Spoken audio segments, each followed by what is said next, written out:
புதுச்சேரியில் அதிகாரிகளை கண்டித்து ஒட்டப்பட்டுள்ள போஸ்டர்களை 24 மணி நேரத்திற்குள் அகற்ற வேண்டும் என புதுவை திராவிட கழக நிர்வாகிகளுக்கு உத்தரவிடப்பட்டுள்ளது.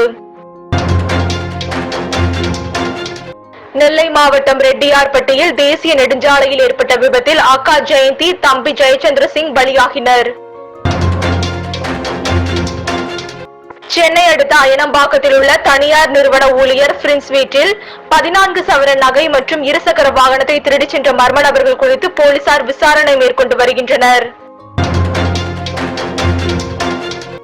தமிழ்நாட்டில் குமரி, நெல்லை, தென்காசி, விருதுநகர், தேனி, கோவை, நீலகிரி, திருவள்ளூர், சென்னை, செங்கல்பட்டு, காஞ்சிபுரம் ஆகிய 11 மாவட்டங்களில் மழைக்கு வாய்ப்புள்ளதாக வானிலை ஆய்வு மையம் தெரிவித்துள்ளது.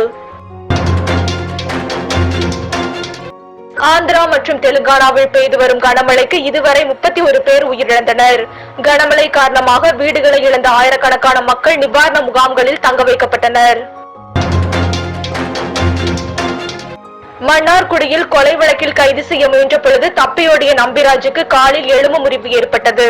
திருவாரூர் மாவட்டம் மன்னார்குடி அருகே நண்பர்களுடன் ஏற்பட்ட தகராறில் சிகிச்சை பலனின்றி இளைஞர் பலியான வழக்கில் 2 கைது செய்யப்பட்டனர்.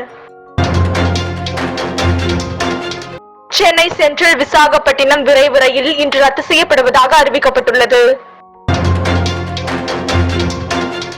திருவள்ளூர் மாவட்டம் கும்பிடிப்பூண்டியில் வடமாநிலத்தவரின் கடையில் பானிபூரி சாப்பிட்டுவிட்டு பணம் தர மறுத்த தாக்கியோர் கைது செய்யப்பட்டனர். பானிபூரி கடைக்காரர் மன்மோகன் மற்றும் அவரது மனைவியை தாக்கிய சதீஷ்குமார் செல்வமணியை போலீசார் கைது செய்தனர். தென்காசி மாவட்டம் கடையம் அடுத்த முதலியார்பட்டியில் 8 சிறார்களுக்கு பாலியல் தொல்லை கொடுத்தவன் போக்சோ சட்டத்தில் கைது செய்யப்பட்டு விசாரணை மேற்கொள்ளப்பட்டு வருகிறது. திருச்சியில் 6 மாதங்களாக பள்ளி விடுதி மாணவிகளை பாலியல் துன்புறுத்தல் செய்ததாக மருத்துவர் மீது வழக்கு பதிவு செய்யப்பட்டுள்ளது. பள்ளி தலைமை ஆசிரியரின் மகனான மருத்துவன் மீது கோட்டை அனைத்து மகளிர் காவல் நிலையத்தில் புகார் அளிக்கப்பட்டுள்ளது.